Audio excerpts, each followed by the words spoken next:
Very nice. How was your week? You had a nice week?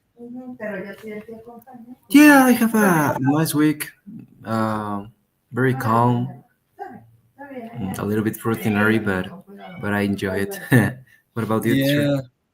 Yeah, no, my week was also great.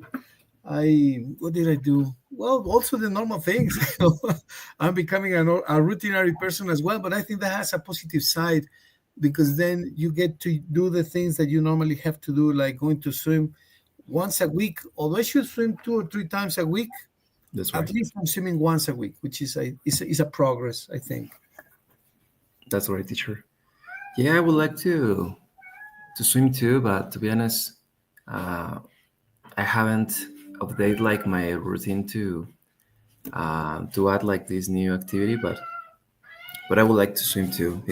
I think that is the best exercise because you involves all the body and yeah, you need strength and I think that coordination too to do it. Coordination and endurance and technique sometimes, well, not sometimes, all the time.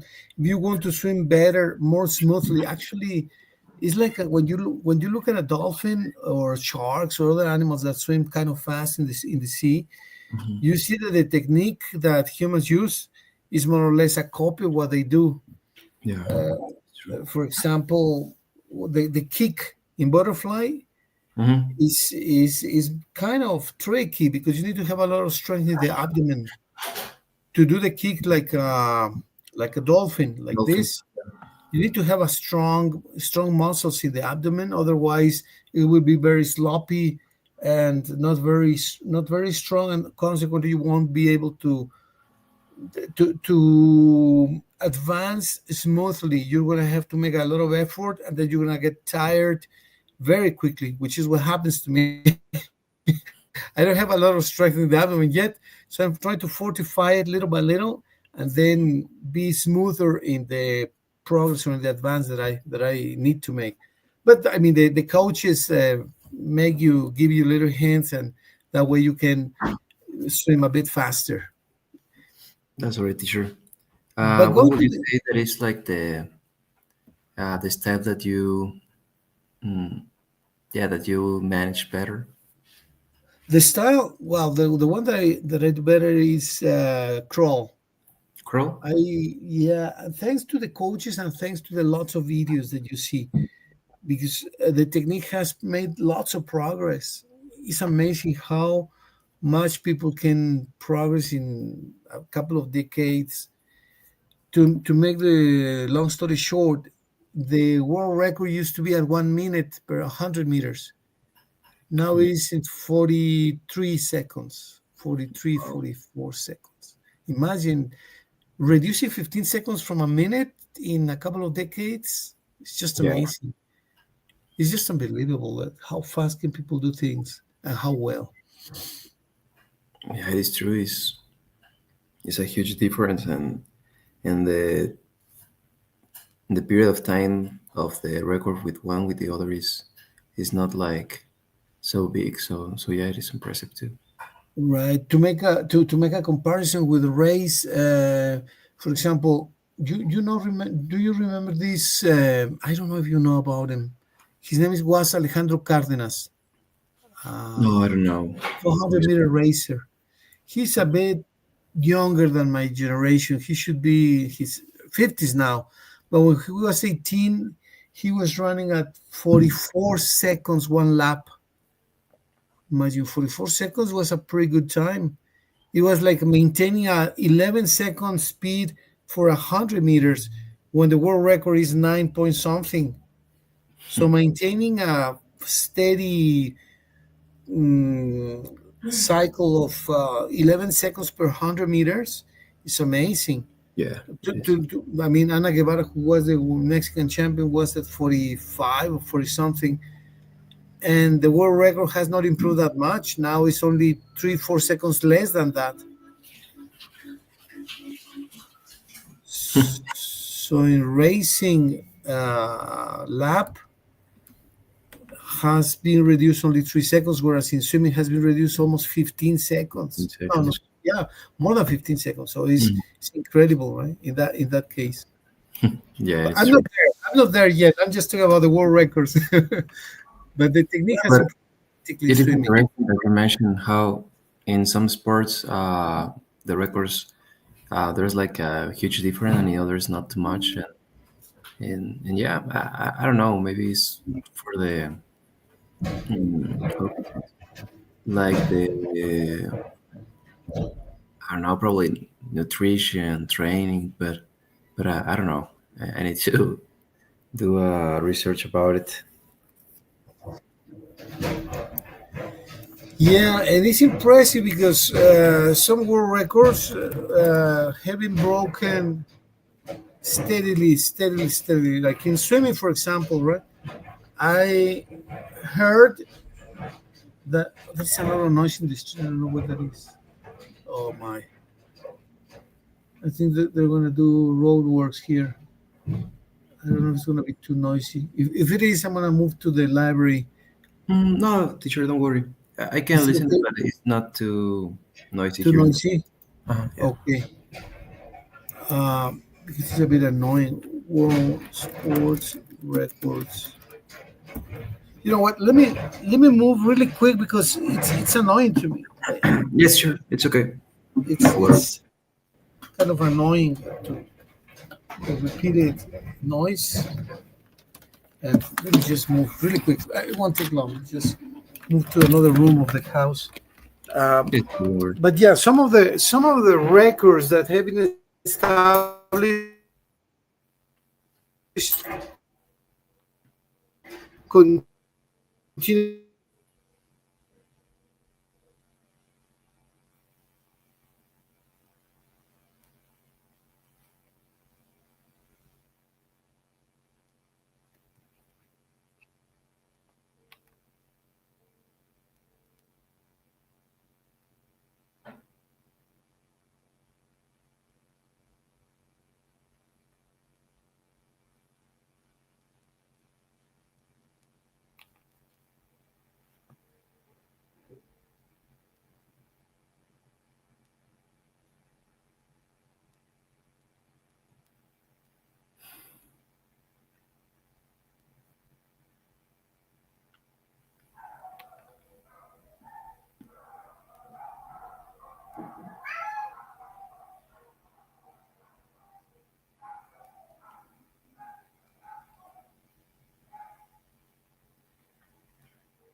Here I am. I'm back. Perfect, teacher. So I was thinking about one of the Asian swimmers that improve the technique of swimming a little bit under the water. When you're swimming, you know the basic technique of swimming, Mickey? Yeah, well, when I was a child, I took swimming classes, but I don't remember too much about like the whole technique. But I remember more or less of the different styles: butterfly, uh, crawl. What is the other one? Dolphin, Yeah, butterfly. butterfly. Yeah, butterfly. Um, I remember the one that is with the back. How to say it? Um, Backstroke. backstroke. Yeah, yeah. More or less I know, but I'm not an expert to be honest. Okay. Well, this guy started to swim a little bit under the water, which became something like kind of sensational and still within the within the allowed technique. Because, for example, you cannot come out after 15 meters anymore. You can dive, and then you can kick under the water and move under the water. But in Mhm. the past, there was a Russian who came out 20 to almost 25 meters under the water. He swam for butterfly. His name was Denis Pankratov. Pankratov. There is a clip about his victory, and then they restricted that because they said that was too much. Wins butterfly. Let me show you this clip. I don't know if I ever showed you this clip. It's an amazing clip. No, I don't think so. It takes. Okay, let me show it to you. I'll share this with you. It's amazing. There is of Russia in Atlanta. Let me share this with you, Mickey. Here it Thank. is. Take a look at it, please. It is less than 2 minutes. 2 minutes. But Mm-hmm. take a look at it, please. I just sent it to you. Yeah, it's there. It's,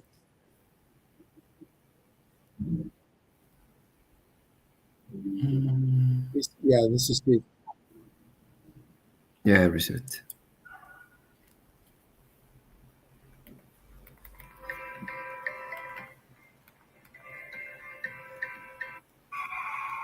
He will be under the water a long time, and that can be disconcerting. Miller in lane 4, Pankratov in 5. The final then of the men's 100-meter butterfly. The world record 52.32. And Miller has been so close to that at the Australian trials, he missed it by 0.2 of a second. Come on, Scott. On their blocks. Miller 4, Pankratov in 5. Klim across in 1, and away. And Miller got a good start, so did Klim. Away strongly too in lane 6, Pankratov. We can see him underwater. Pushing through is Jiang, the Chinese swimmer. And now Pankratov surfaces. Pankratov would be in front. Across in lane 3, Kinkind is prominent as well.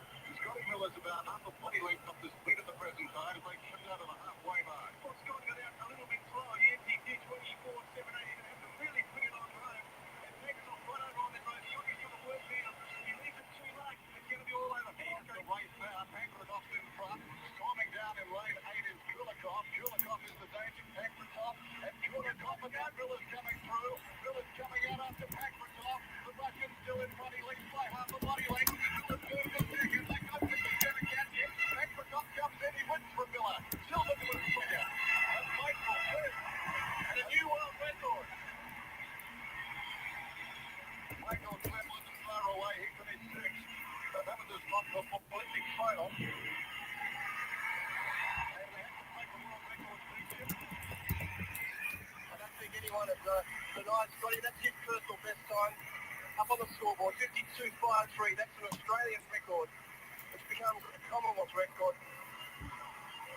And I tell you, it looks to me like, I mean, I know Pankratov broke the world record, but Scotty, he just had him out a little bit quicker than first 50. I mean, I'm not saying he could have because he's done his best time, but that would probably be the difference in time after Pankratov got out so quick.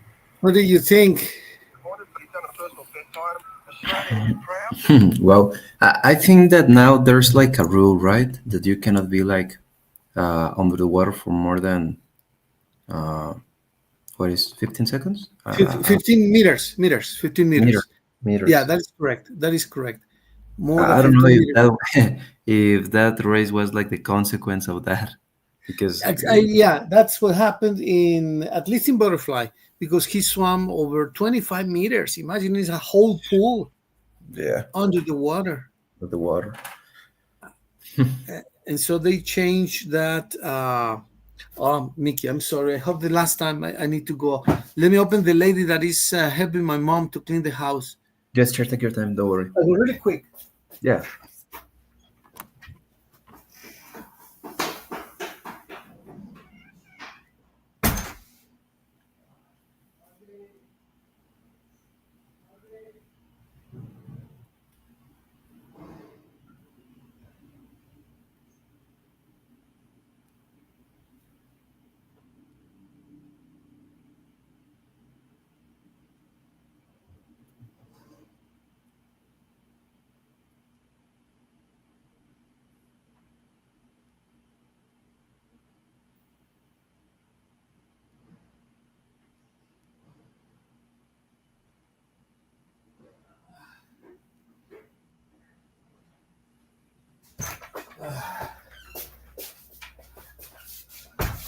Oh man, this race was worse than swimming.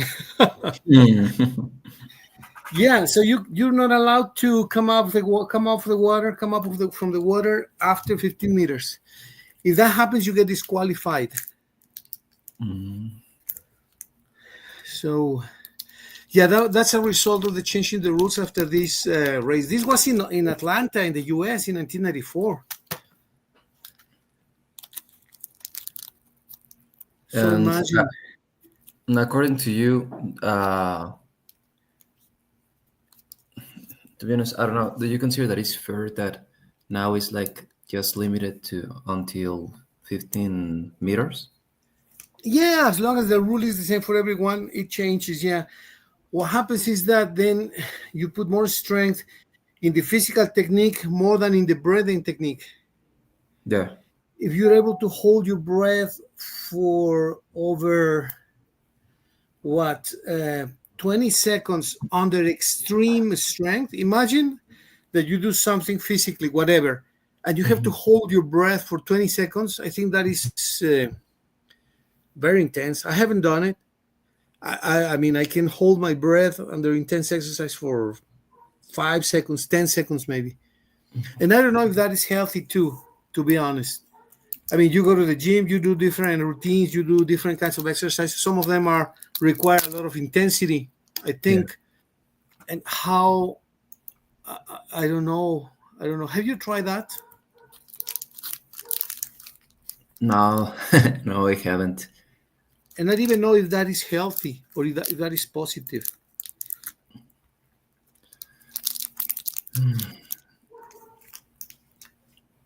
Well, I don't think so. Now I think that, uh, well, our lungs has like a limit, right? And yeah, probably obviously there exists like this breathing technique applied in swimming, but I think that um, everything has a limit, right? Yeah. What is the most intense exercise that you do in terms of physical strength, not of endurance? And when you go to the gym or when you do any kind of exercise, Mickey, that you say this is the one that requires the most physical effort. What would you say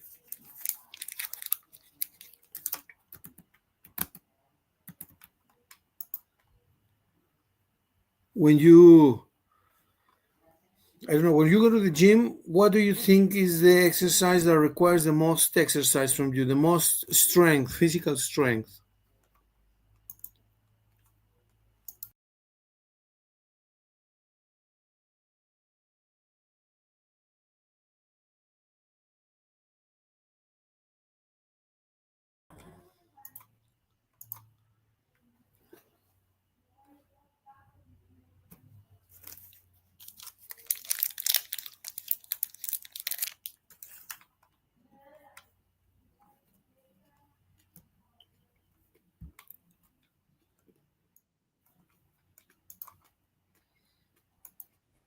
So our teacher was my internet. I needed to change of signal. I was connected to an specified Wi-Fi, but I don't know what happened. Now I'm with other Wi-Fi. Can you listen Yeah, to me?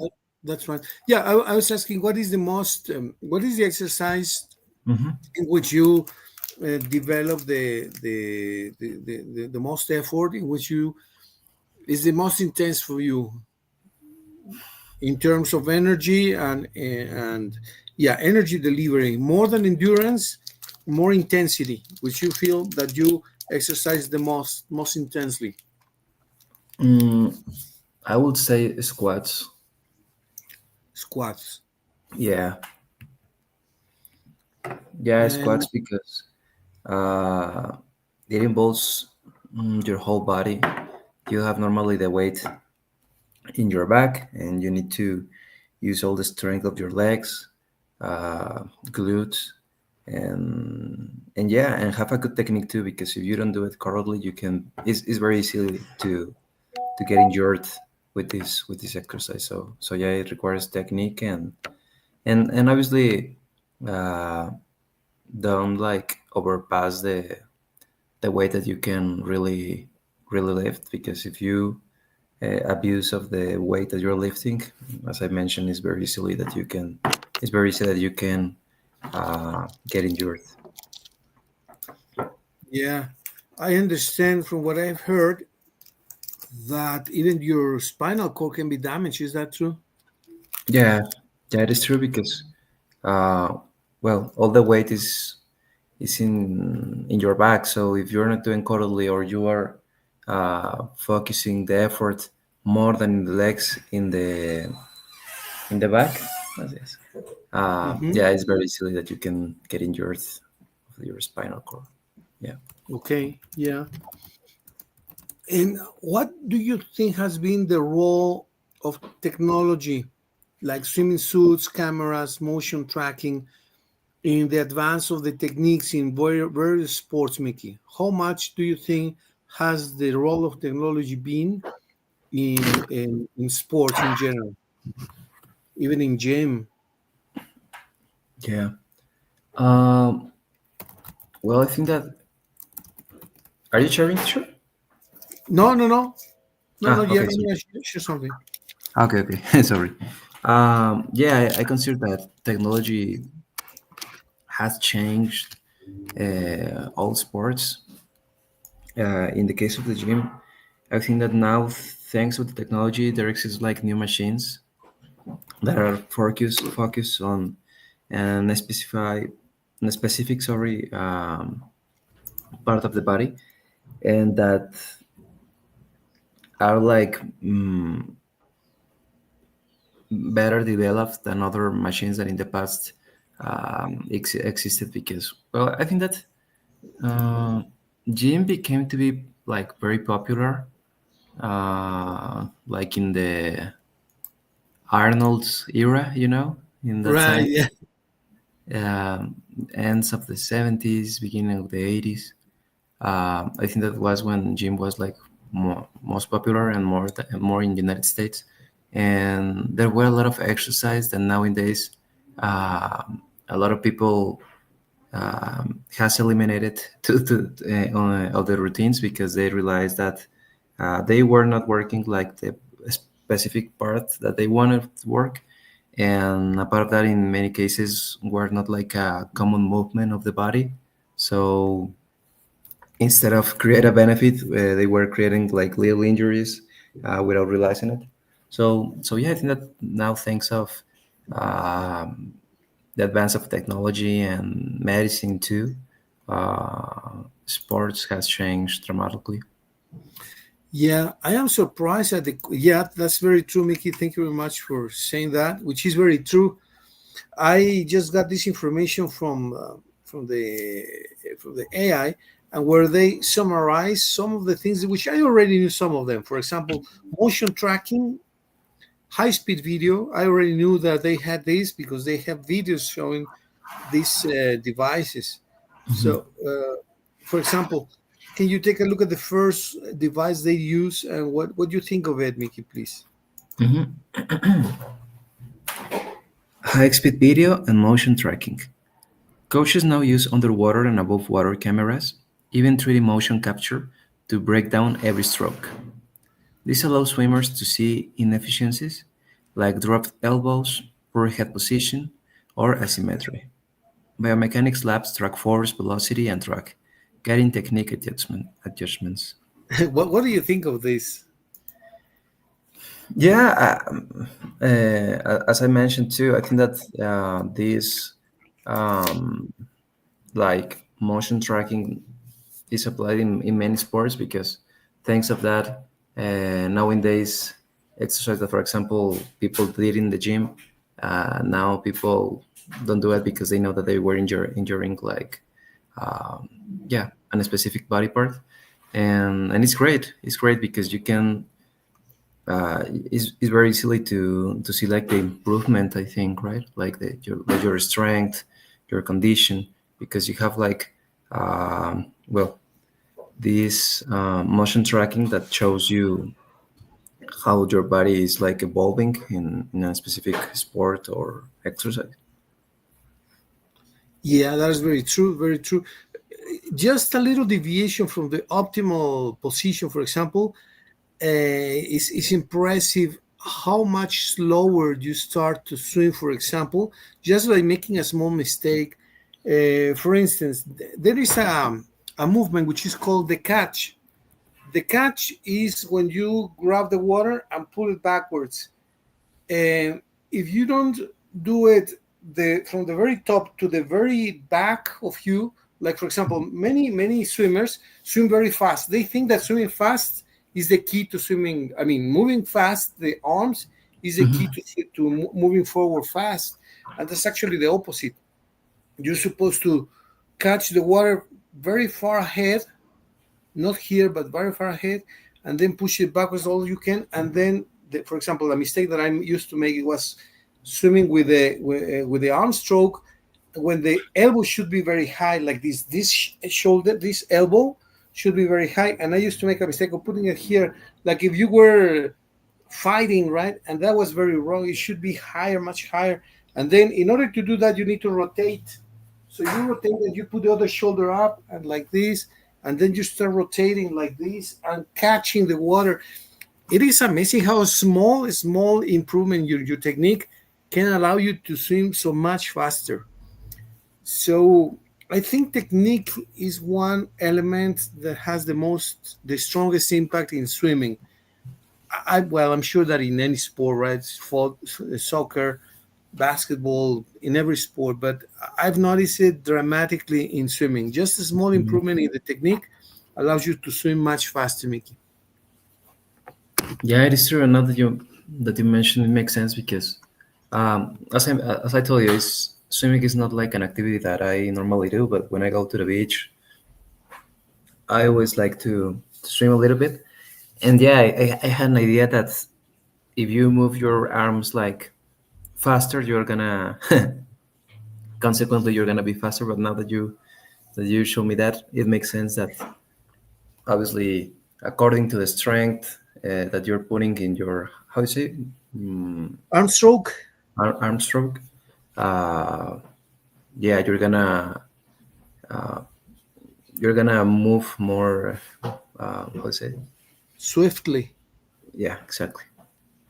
Yeah, that is true. So you don't want to drop the elbows, right? Like this shouldn't be like this. Should be very high when Right. you Yeah. recover. Very Hmm. high. And well, that's one thing. The head position is very important as well because, for example, a mistake that I used to make, which was dramatic at swimming butterfly, is that when you throw the arms upwards, you Hmm. want to breathe like, well, you don't want to, but that's what I did. I put the head out too much, so that kind of stops you, right? It Mm. becomes like you're in a slanting position. So you Yeah. want to come up with the head really quick and put it back down so that you dive into the water. So you do like this motion. If you don't do it like that, if you don't breathe and put the head down back really quick, then what's going to happen is that the water is going to stop you. It's going to be like this, rather than being like this, like coming out and diving back again really quick. Hmm. What happens is that you go like this, and then the water stops you, It and then stops me. Uh-huh. yeah, and that's I couldn't understand why my brother swam so much faster than I did. And once he said to me, what am I doing wrong? You swim so much faster. And it's not that he's much bigger or much stronger. Well, he's a bit strong, but not too much. And but he swam so much faster. I asked him, and he says, well, it's the thing is that you put the chin up, and you're supposed to put it back down again really quick. So breathe and put it Mm. back down when you swim butterfly, right? So small things help you improve dramatically, Mickey. That's why it says poor head position.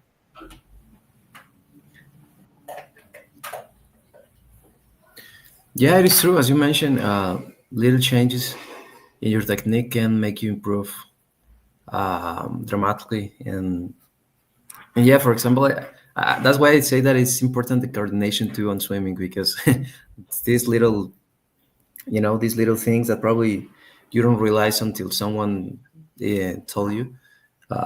Yeah, can change, can make a huge difference. And there is a reason for that. For example, I didn't understand why many swimmers kept the arm high while they were bringing the water down until they recover. Hmm. Yeah. And then he said, "Well, this seems like a waste of time. You have the arms like this, and you catch the water like this and pull it Hmm. backwards, and you maintain this." And I said, "That's a waste of time. You can be pulling the water like One with this, the other. Yeah. and it's actually incorrect technique because the idea of maintaining the arm straight while you catch the water with the other arm is that Hmm. you maintain equilibrium and you don't sink. If you do this, you Hmm. tend to sink in the Hmm. water. So actually, it's like a stabilizer. It's like one of the fins that dolphins and sharks have, more dolphins than sharks, to maintain you steady in the water. So there is a reason for that. But until somebody explains you that, you don't do it. And so once I saw one of these videos, they say, no, you maintain the arm straight, that gives you stability in the water while you pull the water with the other arm, and then you reverse the roles. You maintain this and like this, right? So it's Hmm. very, very interesting the reason they give you. I Yeah, mean, I it's didn't know that. logical. Yeah, Didn't yeah, know. yeah. The idea that you maintain the arm straight is that this gives you stability while you catch the water with the other arm, and then you recover, and then you pull with the other one, and then like this. And this is like a stabilizer. Hmm. Yeah, in that way you don't sink. You don't sink. Otherwise, you tend to sink. Yeah. Even if a little bit, you tend to sink, Hmm. and that slows you down. Wow. Small things, but they're all impressive, and they are there. It's not like a secret. They are there in the videos, right? We Yeah. just need to watch them. Yeah, of course. I think that in everything, in sports, in games, it is important to know at least the basics on technique, because many times you learn by yourself, and yeah, probably you don't know how to swim or how to in the gym how to do an exercise. But when you understand really the technique, you can improve dramatically, as I mentioned. Yeah, I think one of the most important activities that some people do, not everyone, is the self-analysis.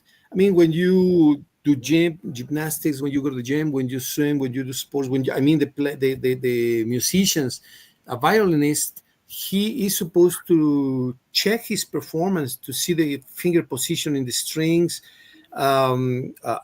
Chess players, they analyze their own games to see what mistakes and what things they do correctly. So the self-analysis is very dramatic. It's very important in terms of improvement. I don't know if you are familiar with this idea, but I'm pretty sure you do.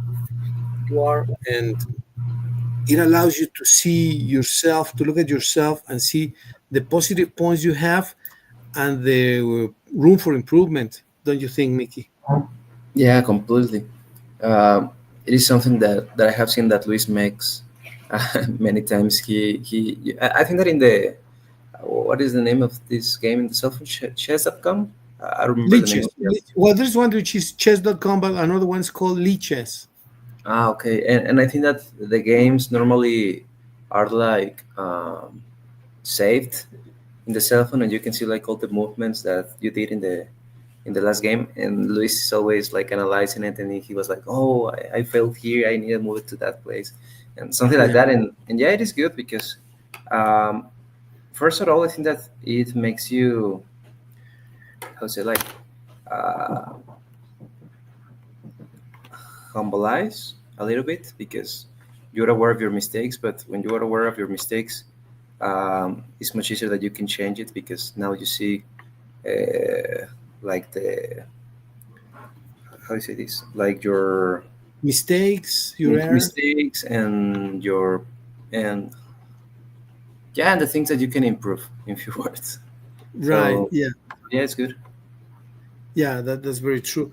And even when I mean, learning a language, I advise my students to record themselves Hmm. and then listen to yourself and see how you speak, how it sounds, how fluent it sounds, how coordinated and uninterrupted your speech sounds, and also how good your pronunciation sounds. So, in terms of pronunciation, fluency, accuracy, and also variety of language that you're able to apply various words which are not necessarily sophisticated, but not the have an R all the time. Right?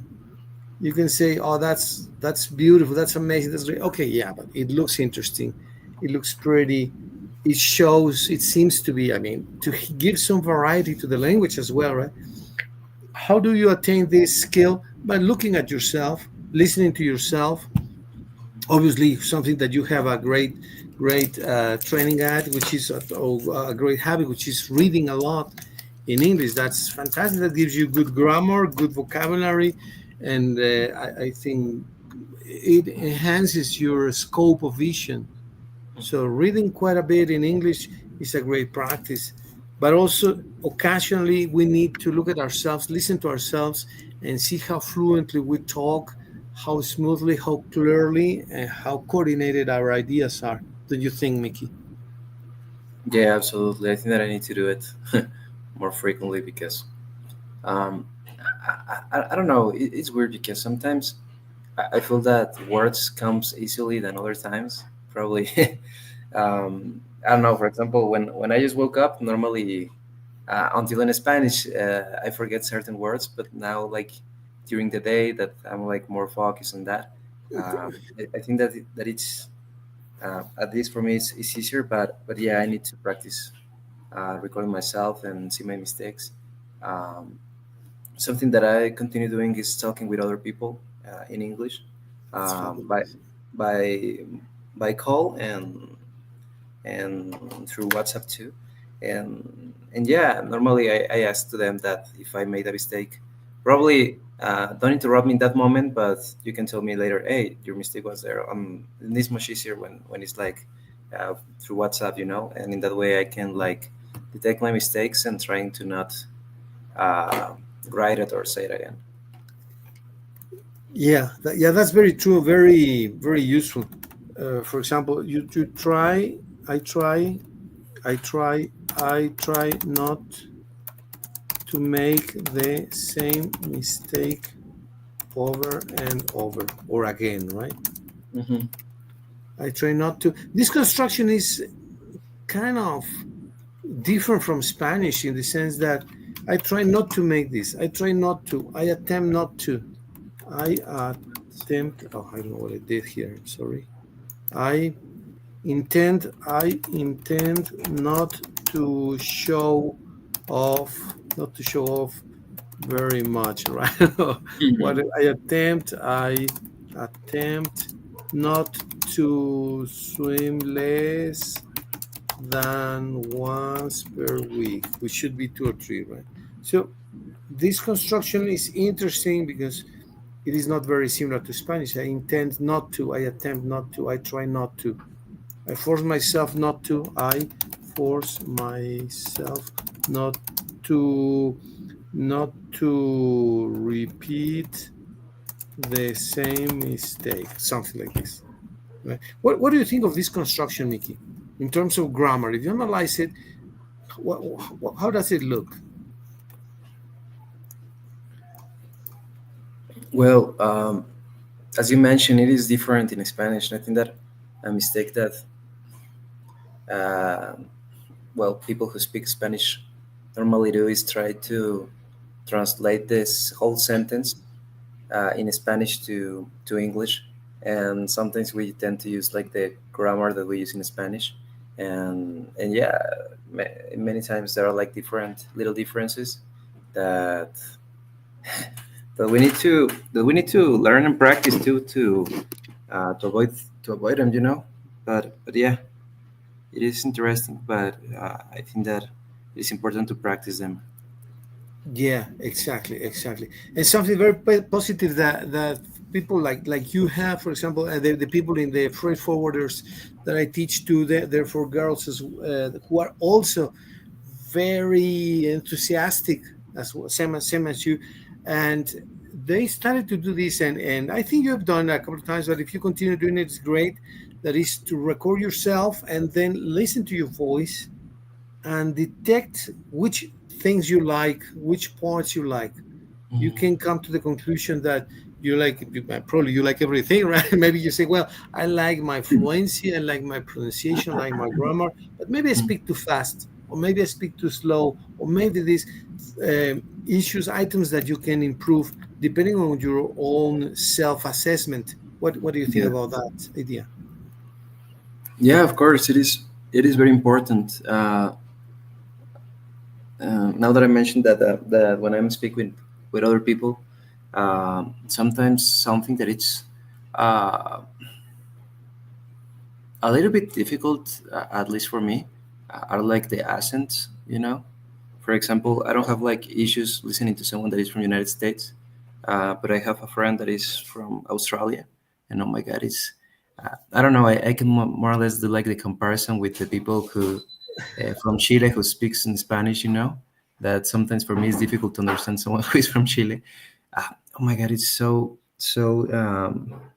not difficult, but I need to really be very focused on what he's saying and trying to catch like one word to understand like the whole sentence. And a part of that, I think they tend to speak like so fast. So yeah, I think that's something that helps too is like talking with people from other accents or listening to podcasts from people for of other countries. Sorry, and yes, a mistake that I'm aware that that sometimes I do is that I speak too fast, and then I confuse like certain words. And when I realize that I confuse the word, I try to get back again. And yeah, so now I'm trying to be like um, yeah, more focused and try to speak more clearly instead of faster. You know. That is a mistake that all of us have made when we learn a new language. And there is a reason for that. We want to make our point across. And Mhm. when you do that, we think that by speaking faster, the point that we want to express is going to be clearer, as you correctly pointed out. And it's not Exactly. necessarily the case. It's like when the same example I was telling you about swimming, moving the arms faster doesn't necessarily move you across faster. What happens is you're going to get tired sooner, but not necessarily reach the edge of the swimming pool sooner or faster. Actually, it's the quite of the opposite. You want to swim slower with greater strength to pull the water backwards, to pull it and push it, and then recover slowly, and then the other one, and then like this. And I think it's a good analogy to speaking. When our speech is a bit slower than we tend or that we want to be, maybe the idea becomes or comes out clearer. I like your idea about this, Mickey. Yeah, yeah, yeah. It is true because well, it is a mistake that I realized. Thanks God that I would say that in a good age, because I have seen that normally people try to impose like their ideas, you know, instead of really focusing on what other people is saying. So now something that I try not to do, and sometimes when I realize that I'm doing it, I'm like, okay, I need uh, to turn back a little bit, is to don't interrupt the other one. It doesn't matter if I agree or not with what he's saying, what she's saying, but I think that when you really listen, it's much easier to you to uh, yeah, to respond correctly, you know, because you're really focusing on the conversation and not just to impose your idea or ideas. Yeah, that's a great point. Why do you think sometimes people interrupt other people? Why is it that we interrupt others when they talk? That's quite common. Hmm. There must be a reason. Why do you think people do that? I think that are different reasons, but one of them is, yeah, because you want to impose your idea, or the other one, and is the one that I that I realized that that was a mistake that I was doing, is that I, in the way that I was trying to avoid like this little spaces where there's not like someone talking, like to avoid like this like Mm, uncomfortable silence? silences. Exactly. Yeah. Instead of really listening what the other one was saying, I was like really thinking what to respond. You know. So sometimes instead of letting the other one finish their idea, yeah, I interrupted it to, yeah, to say what what I was thinking, you know. So it was a mistake that I'm aware and that I'm trying uh, to not commit again. But yeah, I think that is other reason. Yeah, that also happens among youngsters mostly because there is so much enthusiasm that sometimes among friends or people that have a lot of confidence with you, you tend to interrupt them. They interrupt you, and then she interrupts you, and you interrupt her, and this and that because you want to make your point across. That is also common, and not necessarily something evil, right? I mean, that's part of Mhm. a fluent conversation. Sometimes it gets broken. Sometimes it also depends on the topic that you're talking about. If something that news, oh, what happened? Yes, yeah, but remember about this. Oh, yes. If you're talking about a, let's say, not a trivial topic, but a topic that is trendy with a lot of motion, uh, you interrupt her, she interrupts you, he interrupts you, you interrupt him, etc. Mhm. Also depends a bit on the context, but in general, I fully agree with your idea that it's normally better to listen what the other person wants to express or say. Exactly. Yeah, and I think that mm, we don't need to see silence like something uncomfortable. You know, I think that in occasions when you're talking to, silence can gives you like more um, how can I say this, like more mystery, or some things like makes it like more yeah, like um, more interesting. You know what you're saying, because you are like applying silences in a correct way, instead of saying like something uncomfortable, like, ah, nobody is talking, so probably the conversation is failing, or probably the other person that wants to talk, you know. So obviously are things that you learn through through experience, right? But there are other ways to learn it too. Yeah, that is true. That is true. Sometimes silence can make us uncomfortable and we think that we need to say something. That's a very kind of common situation, Mickey. I've been in that situation as well when you're with your partner, with your friend, sometimes when you're with a family, when you're with a new acquaintance, a person you just Mhm. met. Mhm.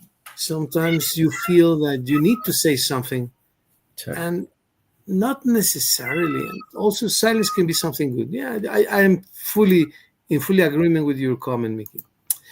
Well, if you wish, let's go to the second point about wearable sensors. We were from sports, and now we're in so there's psychology of human behavior, which is a great change. Hmm. Yeah. Wearable sensors, device wearing goggles, caps, or suits measure stroke rate, stroke length, and body eye 8. I don't know. I don't know. I think I added something that I don't know what I did. I think I wanted to write attended in a previous. I think I broke the line somehow. Okay. Mm, okay. Okay. Some systems use accelerometers and gyroscopes to provide real-time feedback on underwater dolphin kick efficiency. Elite teams use this data to fine-tune training instead of relying only on coach observation. Yeah.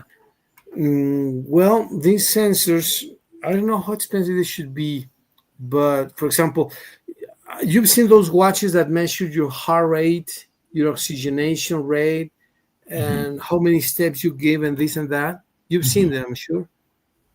Yeah, I have one of those too. Okay, how do they work, Mickey? How do they work? Um, well, in the case of mine, is the Huawei GT 6 Pro, and and it's a good tool because, for example, me that I was well that I'm trying to reduce my body fat. Normally, I try to walk. I try um, to have like at least measure, measure my food, measure my exercise, my steps, and the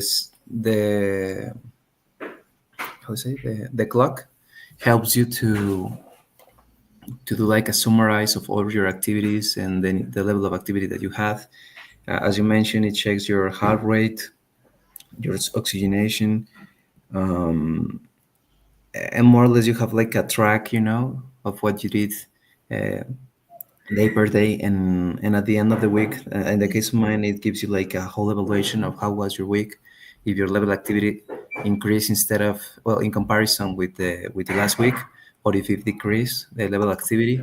And it has other activities that you can do in the clock. You can check your stress level too. How was your sleeping? We know that in sports and in everything, sleep is very important. So at least for me, it's uncomfortable to wear the clock and sleep with it.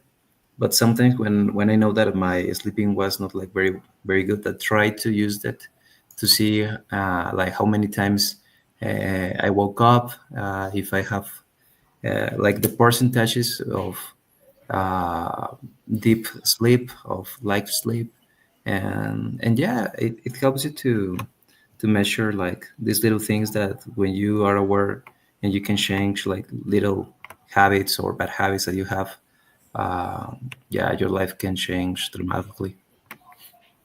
Yeah, that is true. That is true.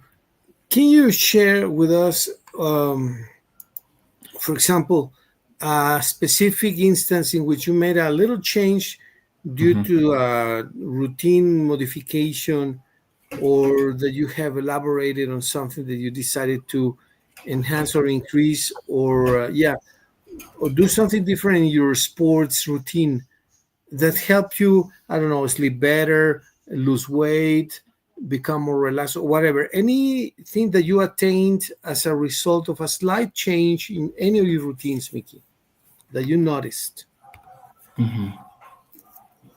Mm, well, yeah, I have made many little changes. One of them is walking.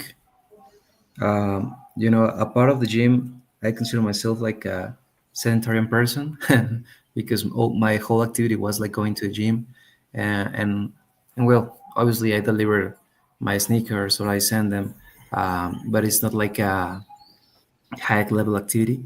And now it's something that I'm trying to apply and that I'm applying it. I have like 1 month and a half doing frequently is walking. I'm trying at least to walk between 6,000 to 10,000 uh, steps per day.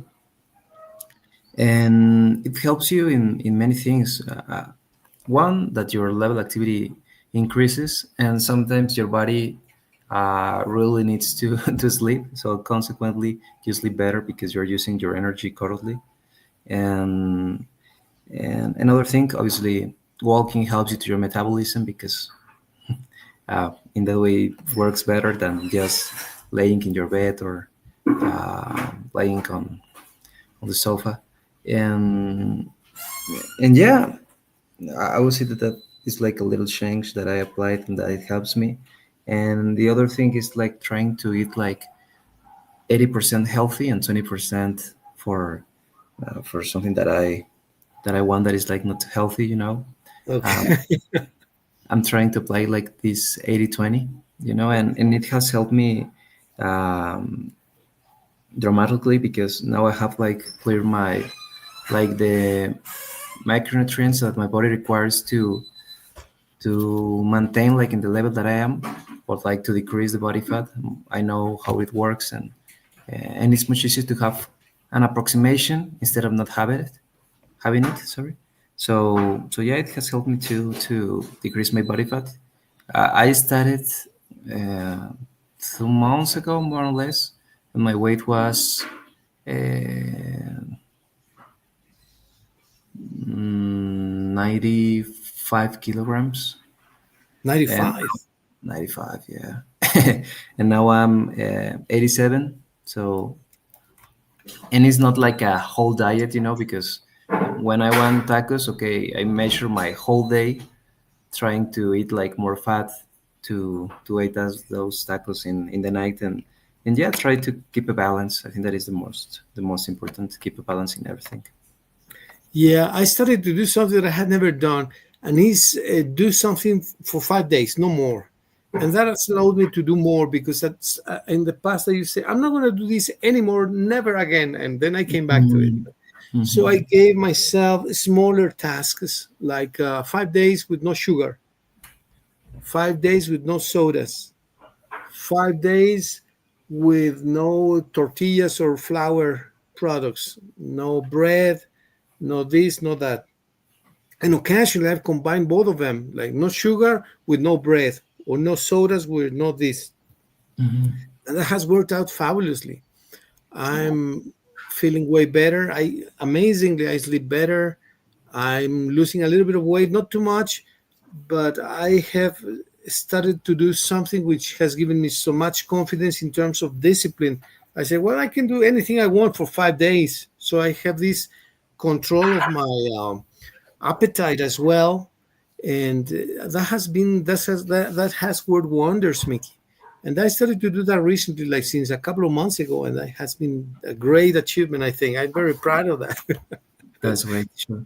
Yeah, it is true. I think that it's important to, uh, well, in the case of food, don't see like uh, food like something bad or something good. I think that everything excess can be bad or good. So try to keep a balance, right? If you know that you're gonna eat, well, that you have like a dinner with your friends and you're gonna eat something that is not too healthy, okay, you take care of the rest of your day, and in that way you have like you have saved the fat that you're gonna that you're gonna eat in the night, you know. So and don't like I don't know if it's correct to say like, but satanize Yeah, specific foods because uh, not for one time that you ate something that is not very healthy makes that well, it means that your whole progress is like damaged, you know. And in the same vice versa, not because you ate something healthy means that your progress is is there, you know. I think that you need to know how to right. think and try to enjoy the progress. Sometimes I think that more my generation, we tend to just see like the results, like the goals, and we ignore the whole process because we tend to receive almost everything immediately. But when you're aware of that, I think that it's much easier and it's more sustainable too. I believe that is a very important remark. To enjoy the process allows you to enjoy the process. Mhm. Obviously, you enjoy what you do more than being anxious about the result, because it may take long. Sometimes projects take long. So when you break it down in steps like you suggest, is a very smart decision, very wise decision that allows you to continue, because it self motivates you, right? Exactly. You break a long project in small stages, and you said, oh, I completed one stage, stage one. I feel happy about it. I continue. I move on. Otherwise, people feel demotivated when they say that the goal is too far. Oh, I still have to go 3 years in college, or I still have to lose 10 more kilograms. I've just waited half a kilo. It Mhm. becomes an anxiety issue rather than enjoyment, as you correctly said. Exactly, teacher. Yeah, and well, for example, in talking about food and diet and like body transformation, I realized that not always weight means that you are doing something good or something bad. I think that it's always good to like take a picture before you are doing like this alimentation plan, and then 1 or 2 months after, probably your weight is not changed too much, but you see your body and it seems different because when you lose weight, you lose fat, but you lose muscle too.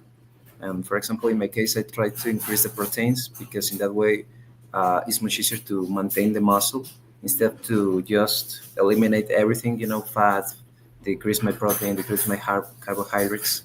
In that way, I know that probably I can lose more weight, but I'm aware that I'm losing muscle too. And in my case, it's not something that I want to do. So yeah, not Yeah. focus too much on the weight.